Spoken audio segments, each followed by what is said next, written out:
Welcome to the RPGBOT.Podcast. I'm Randall James, your carnivorous kaiju, and with me is Tyler. Hi, everybody. And Random. Good evening. Welcome. All right, Tyler, what are we going to do this week? We're going to talk about kaijus. We're going to talk about the kaiju. We're going to talk about the Tarrasque. It is the biggest, it is the baddest, it is the highest CR in the monster manual, and we're going to have a good discussion about all kinds of cool stuff about it. We're going to talk about the history of the Tarrasque, both real world, because there is some real world Tarrasque stuff, and in the game, and then we're going to kill it at level 1. Okay, that's a lot. Yeah, the first time I ever heard about the Tarrasque was when we had Colby on a few weeks ago. They talked about, their experiences with it. So yeah, I'm excited about this.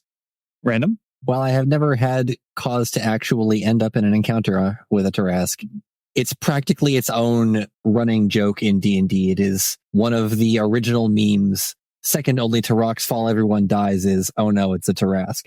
It's going to be real interesting to see, because most of my experience spending dozens of hours memorizing the stat block is from 3.5. So I'm interested to see what all Tyler has looked into for 5th edition. How far back does this go, and why? Well, let me take you on a real wild tale. If you open up the Wikipedia page for the Tarrasque, the original story of the Tarrasque goes back to 12th century France. I might be getting the year on that one wrong, so double check me, internet. But it goes back to France, where, at the time, medieval Europe was super into their chimeric monsters, where everything was like, let's slap 8 beasts together. And that's a new folklore. And inevitably, as all of those stories end with, some saint comes along and either stabs it to death or splashes it with holy water. Either way. In this case, it was the holy water option. Saint starts with an A. I should have written this down.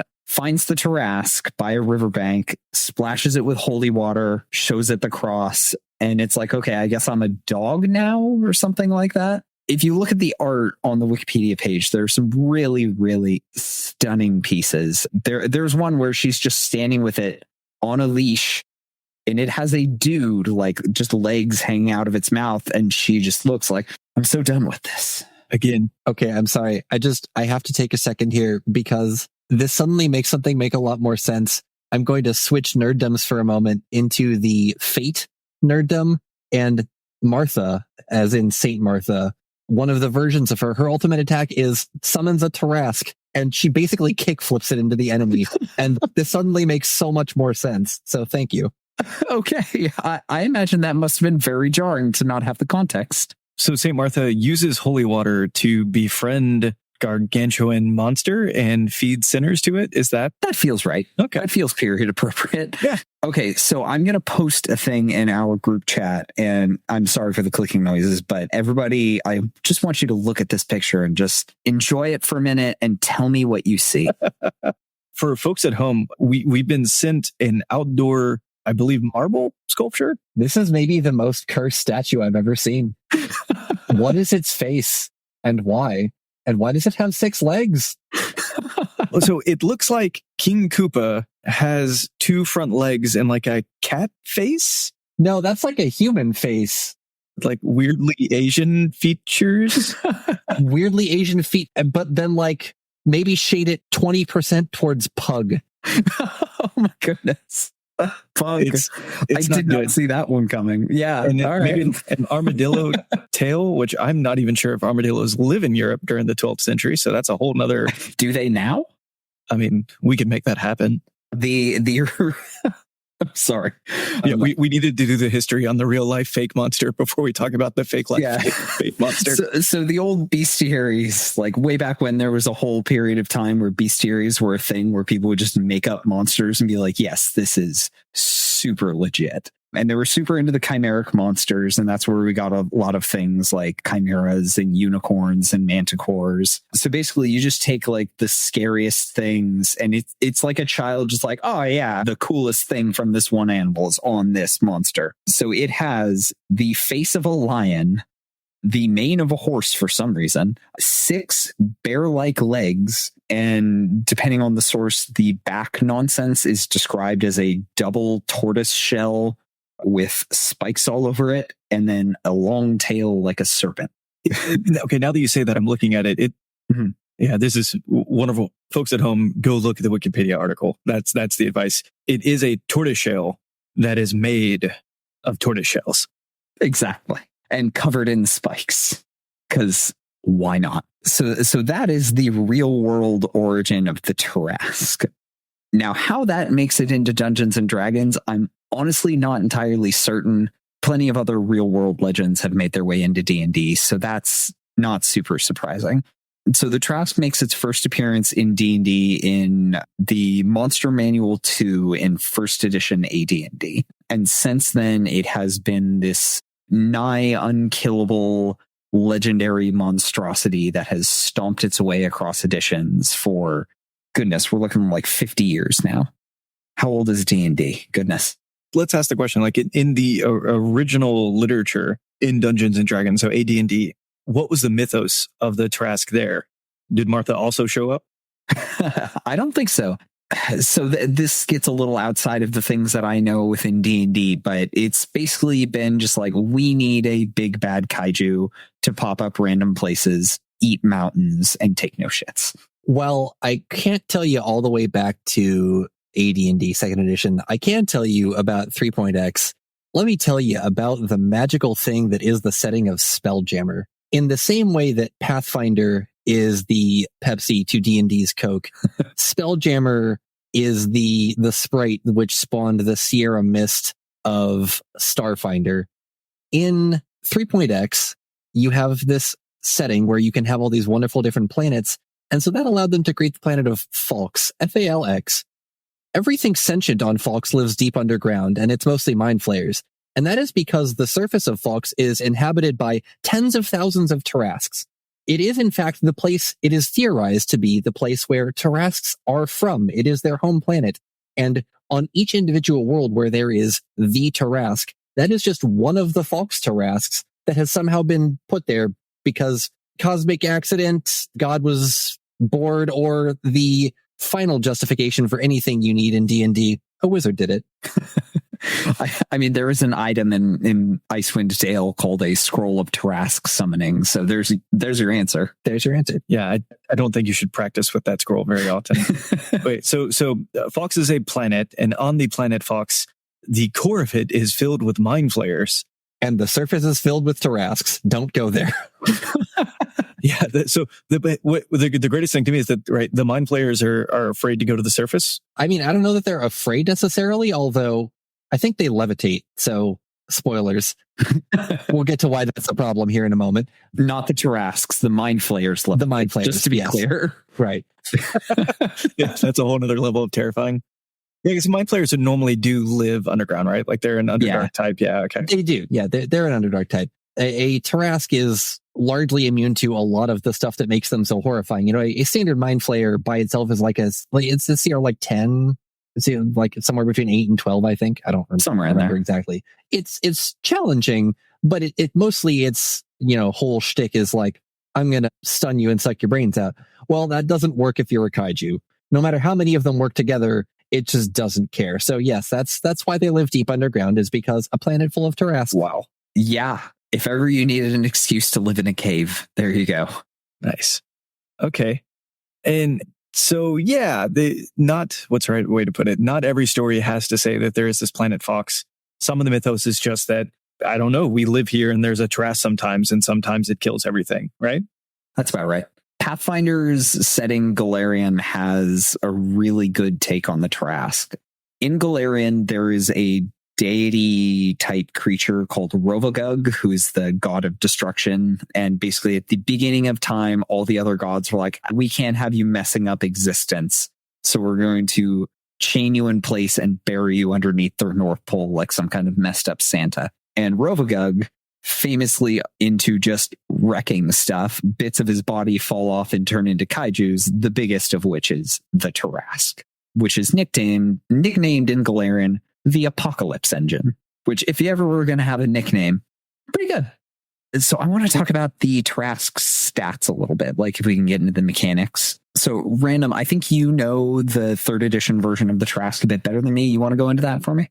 Yeah, I would love to. So the stats on this thing are ridiculous, right? Like, is it a CR20? Sure. But, if you look at it, it's going to hit anything. Its AC is reasonably low, but that's because it has nearly 1,000 hit points. So it kind of doesn't care. It also does fun things like it'll crit on an 18 to 20 because it wants to. And it does triple damage on a crit because it wants to. The couple things in here that are really interesting and unique. The carapace. This is the thing that I looked at this and went, oh my God, I want to use this in some fight, and then was sad I never got to. Their wording on this so that they can have some kind of justification is hilarious. The Tarrasque's armor-like carapace is exceptionally tough and highly reflective, deflecting all rays, lines, cones, and even magic missile spells. Any spell you target at it just has a 30% chance to bounce, basically. Otherwise, it just doesn't happen. And you check for the reflection before you roll against spell resistance. So it's just a 30% chance to not be affected by practically anything not single target spell. And then you have to get through its spell resistance, which is also high. But the important thing, and my favorite thing here, in 3.x, there was this concept of regeneration. It was like fast healing, where you heal yourself a certain amount every single turn. But the important thing about regeneration is that with regeneration, except for generally one or two damage types that were explicitly called out, you took all damage as non-lethal damage. There was some more mechanics, but basically you couldn't ever kill something with regeneration unless you had the exact damage type you needed to overcome it. You could only knock it unconscious and then it would keep healing. The Tarrasque has regeneration, and the thing that you can use to negate its regeneration is, just kidding, you can't. You can only ever knock it to sleep. And then you need to cast Wish, literally Wish or Miracle, a 9th level spell. While it is asleep, you have to wish it that it stay dead. And that's it. That's the only way to kill it. You just got to deal with it. And also, just because why not? If you were flying, it would just burrow because it has a burrow speed. I forgot about that. Yeah, and once per minute. Or no, I'm sorry. That's the rush. I'm thinking of a different burrow. Once per minute, it will just run at 150 feet in a round. Just, casually travel like 30 miles an hour to catch up to you. And then, other generic kaiju things like eating people and being scary. But yeah, that carapace and the regeneration, that was really the stuff that worked together to make this thing so truly terrifying. When I'm reading now, so even story-wise, right, if it loses a limb, it grows that limb back in 1d6 minutes. Yep. Yeah. You largely didn't kill this thing unless you were gearing up to kill the Tarrasque specifically.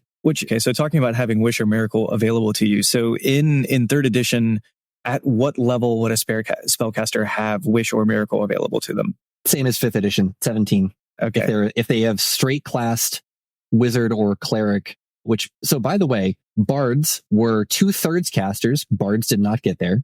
Druids also don't get there. So you specifically needed a sorcerer or wizard or a cleric to straight class. And that was a lot less common in 3rd edition because of prestige classes. And a lot of prestige classes would penalize you some of your casting levels if you were trying to do something. If you wanted to focus on abjuration, maybe be an initiate of the Sevenfold Veils, that could take up some of your spell casting levels to get you other cool abilities, which a lot of characters want. The prestige classes were very powerful, but it would mean that, maybe you don't get access to Wish or Miracle ever. And so you just it's the Tarrasque. I guess I'll leave because I can't win.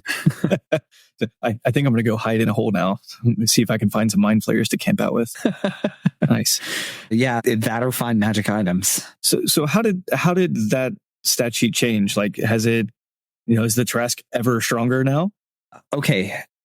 Yes and no. So I'm going to take a quick dip back into Pathfinder world because I want to touch on the cool stuff that Paizo did with the Tarrasque. So Tarrasque CR20 in 3rd edition and 3.5 has regeneration, all those things, really hard to kill.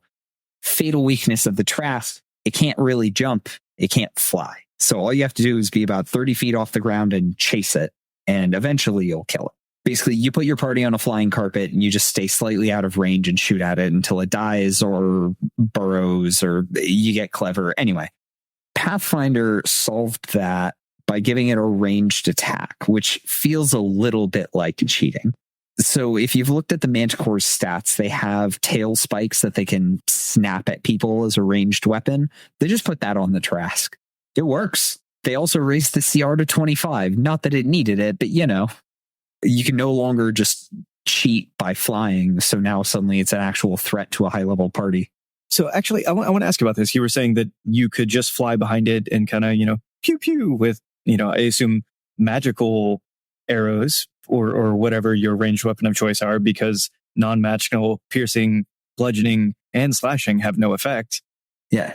When I was studying up to have this conversation, I found on like the Forgotten Realms wiki this idea that there was like a cone of suck around the Tarask, such that creatures couldn't fly above a certain height.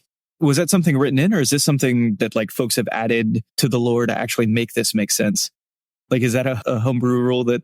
Well, there's the flight ceiling that Random put on me.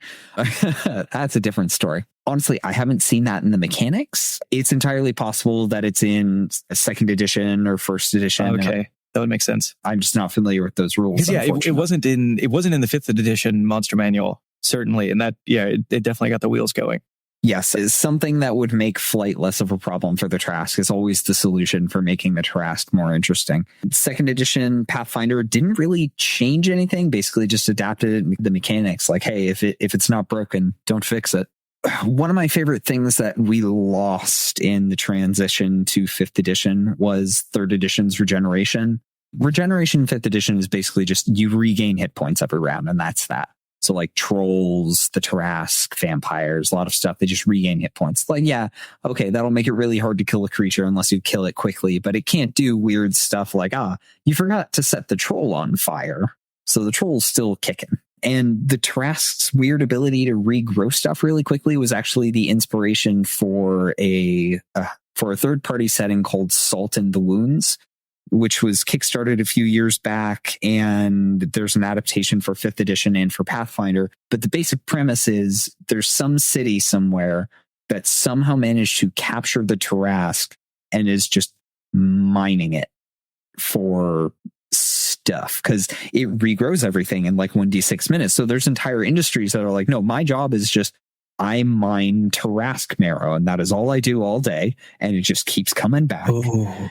Yeah. So if you're willing to eat kaiju food, not kaiju food, just it's kaiju. Weird kaiju food. Good point. That's terrible. So the entire setting is I have captured the Hydra, and I'm just going to keep chopping off feet and legs and diving in. Like, I'm going to tunnel in and set up. Yeah, of course, you would literally mine. That's the setting. Oh. Yeah.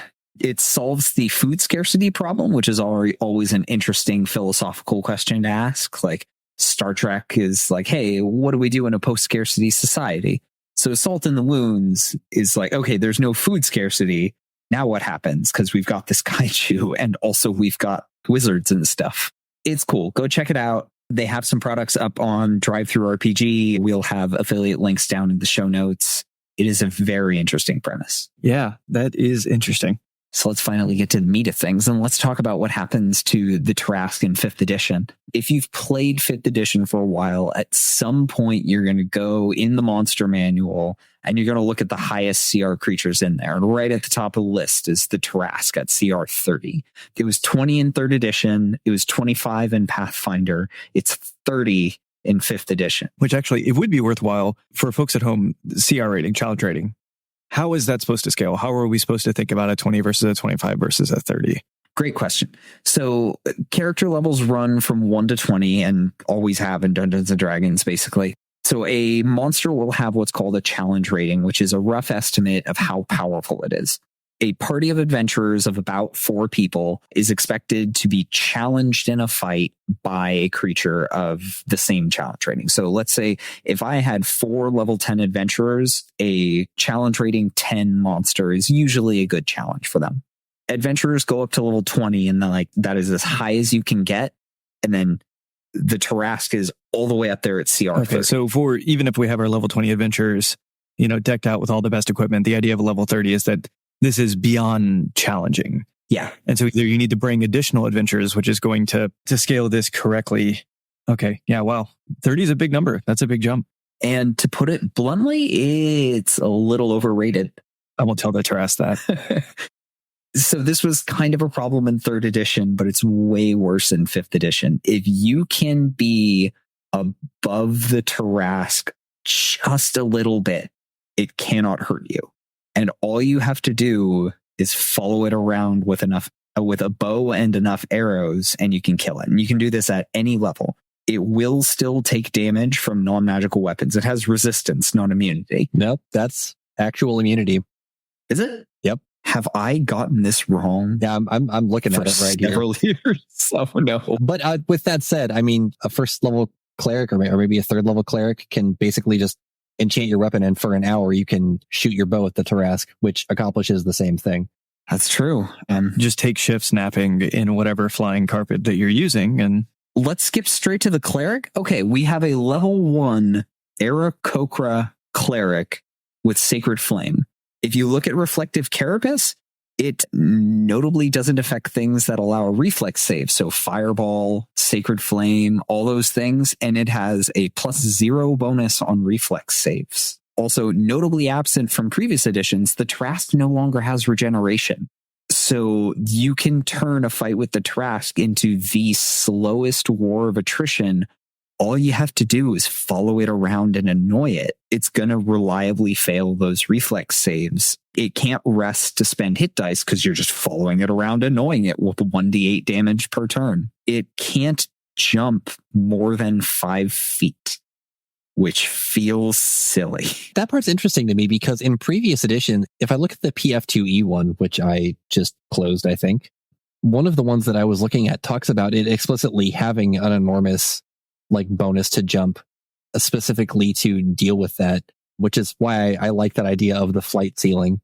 There it is. The first edition Pathfinder one, Powerful Leaper, uses its strength to modify acrobatics made to jump and has a +24 racial bonus on acrobatics checks made to jump. So it's flying after you. It's just doing it, in parabolic fashion. It's the falling with style. Exactly. Yeah. Tyrannosaurus Rocksteady is going to jump straight at you. That was a Ninja Turtles joke for... I got it. Sorry, it took me a minute. No, it's good.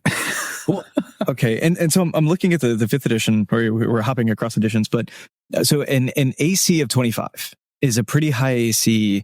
What's our level 1 cleric casting Sacred Flame? I guess is that against AC, or is that a saving throw? Reflex saving throw? It's a dex save. It's a dex save. Okay. It's a dexterity save, yeah. Now, admittedly, it has magic resistance, so it has advantage, which means that mathematically it's going to hit the 13.5, if I remember how advantage does math right.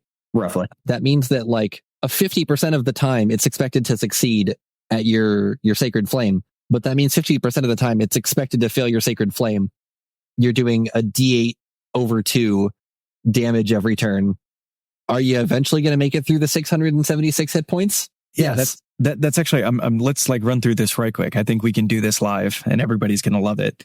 So I'm going to get 5 hits a minute. Let's do the math this way. So on one turn, if you hit, you would do a D8 average, which is 4.5. 9. Yeah, 4.5. Yeah. So now we need to cut that in half. So it's 2.25. Okay. So 676 over 2.25, it's going to take you 300-ish rounds, and 10 rounds is a minute. So 100 is 10 minutes. So it's going to take you half an hour of chasing the Tarask, Sacred Flaming it to death as a single Aarakocra cleric. Okay. And it will be dead. Yep. And it has 40-foot land speed, so it is slower than an Aarakocra, and it only has a land speed. It can't burrow away anymore. It has no tricks. All it can do is run. Okay. How? CR 30. Well, okay. It has legendary resistance, so 3 times a day. You're right. It will take exactly 3 more rounds, or 6 more rounds if we're being generous with math. That's all I wanted. Okay, I'll give you that one. If you can make a creature spend a legendary resistance to resist a cantrip, get yourself a trophy. Yes. Okay. Yeah. How are we going to save this? What are we going to do? So I've had this discussion online a couple of times, and the thing that people usually suggest to me, why doesn't the Tarask just throw a rock?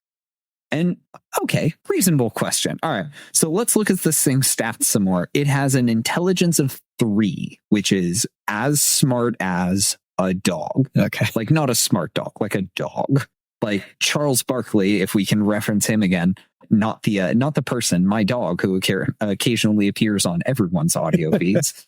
He is what I consider a pretty typical intelligence dog, like responds to commands, can kind of learn things, knows how to get into the trash, all those good things that dogs do. Could Charlie figure out how to throw a rock? No, he could not. I watched Charlie try to put his head on a pillow the other day, and instead he fell off the couch. That happened. That has happened several times, in fact. Again, typical dog. So there are animals who will throw rocks. Well, not rocks, but objects. Squirrels will famously drop things from trees to drive away, I assume, predators? I don't know. What do squirrels do? Primates, which generally on the smarter end of animals, primates will frequently throw rocks and use tools, but that's probably a bit above intelligence 3. If I remember correctly, apes are listed 5 or something like that. The Trask is dumb as dirt.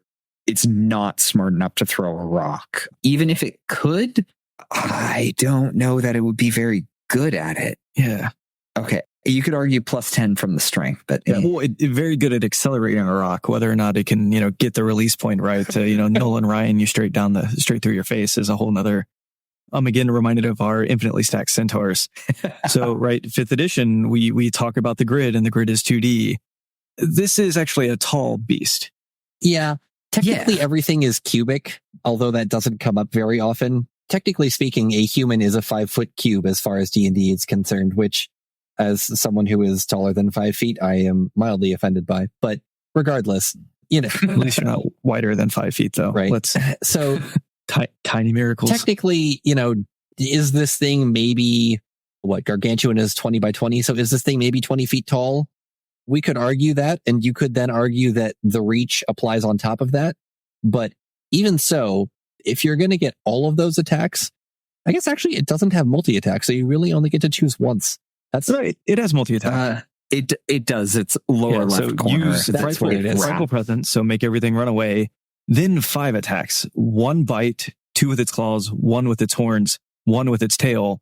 And if it's already bitten and therefore is grappling in the mouth, it can swallow you instead. There we go. Yeah. And that's bad. I mean, if you wanted to try and rule 3-dimensionally, then I like your idea of a flight ceiling earlier, particularly because, as I said, yes, I have had to impose a flight ceiling in my games because, no, you can't just fly 100 feet above the goblin army and drop alchemist fire and fireballs until they're all dead. That's dumb. Is that dumb from a military standpoint? No, that's an amazing tactic. Everyone should do that, but it also renders the vast majority of content utterly pointless. Look, Pathfinder gave Call Lightning a range of a mile. What was I going to do? Well, that's what I get for letting you be a druid. So, yeah, but I mean, I like the idea of just this thing is so reality warping that it has its own literal gravity. You can't fly. If you're within, I don't know, a mile of it, you can only go 50 feet off the ground, and then it can eat you from there, or, whatever the case may be.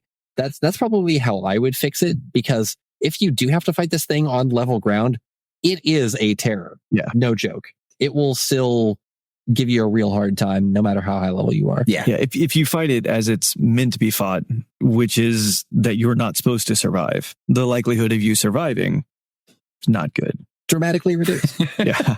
I liked the tail spike. I feel like that makes a lot of sense, because even the creature would be giving up the multi-attack potentially to use the tail spike, or maybe as a DM, you just introduce I get 6 shots and I can aim them as I choose.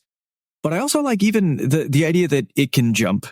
That solves most of this, right? Yeah. What's the range on Sacred Flame? 60 feet. Yeah. 60 feet. Okay. So you say, sure, I can jump that. And here's the, I feel like there's a conversation between DM and the players. You can go that route. If it manages to knock your level 1 cleric out of the sky, that's a long fall. That's true. Well, I mean, so if you just look at the straight damage on its stat block, any attack will outright kill a first level character. It's going to do double your hit points. You're just dead. Yeah. There's no question there. So yeah. So even if you just have the threat of any of these things, it then becomes something that you actually have to approach at the final level. So I guess the Trask can be an effective 5e monster. I think there's an interesting conversation. I think probably this is a longer podcast, but the Tarrasque is probably not your BBG. It isn't what this isn't the culmination of a campaign, although it could be where your campaign ends.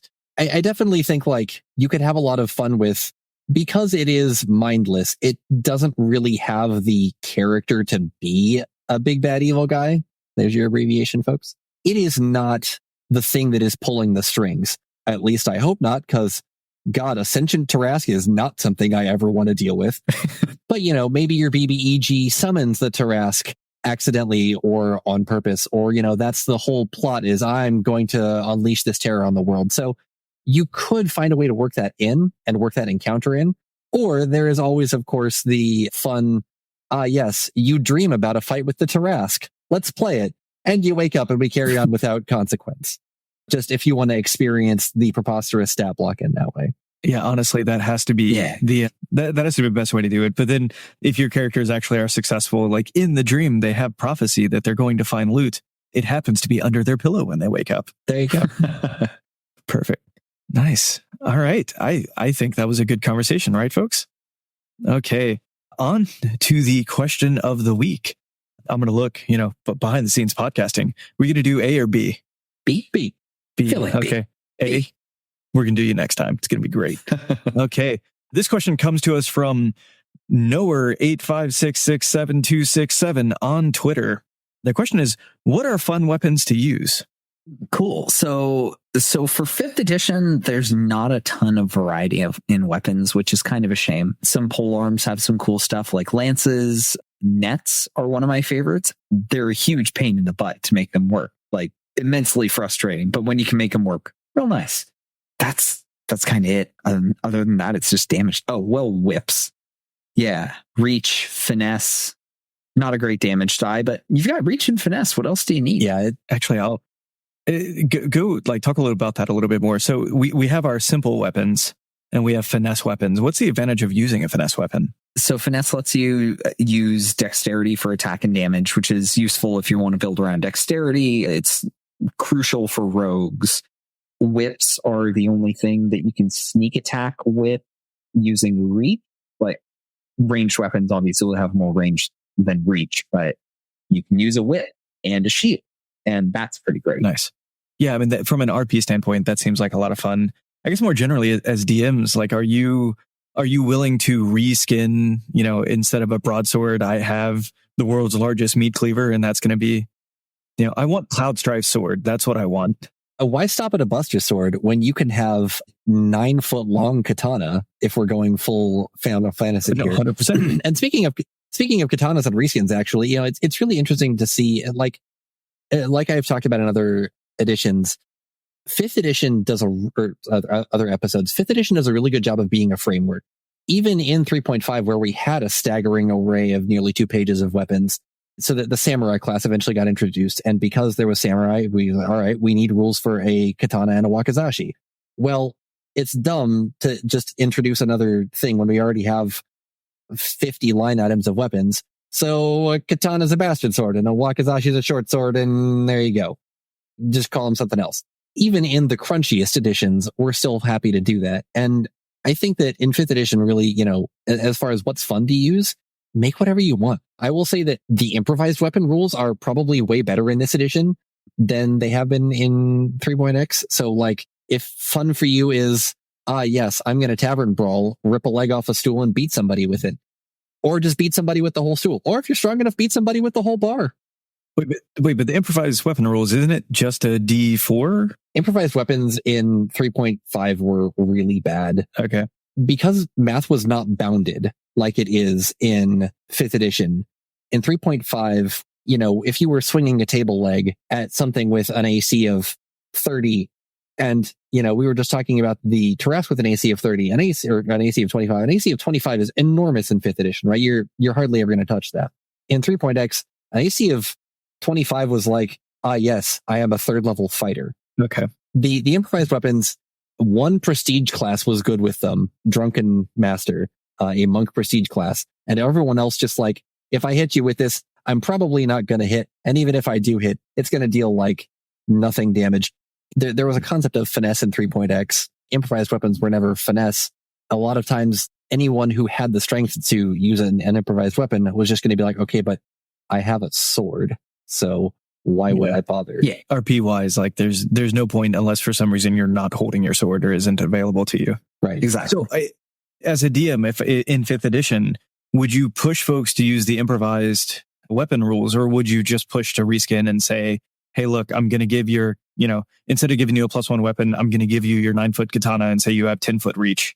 But other than that, it has the stats of a katana. I would definitely push the reskin myself. If this is something that somebody wants long term, if I'm going to have this 9-foot katana for a single legendary boss fight scored by Nobuo Uematsu, great. You do that, and then it's gone, and who really cares what the rules are? If you want to keep your really cool thing forever, then yeah, we should work to figure out like, okay, what is this most like? Then really, make sure that you are having your fun with that weapon, because that's the theme of the character, right? The only really mechanically fun weapon is whips, because it's the only thing that has something interesting. And like some of the pole arms, lances, the thing where you can like attack at range, but then if you're mounted, you don't have the disadvantage on things. You can fight one-handed while you're mounted, and then anything within 5 feet you take disadvantage, which it's the only polearm that does that in 5th edition. Yeah. It's weird. So like there's not a whole lot of crunch in 5th edition because there's not intended to be a whole lot of crunch. So it really just becomes, let's take the thing that is fun and skin it the way I want it. Yeah. Okay. I'm going to push. We need to answer Nowhere 85667-267's question.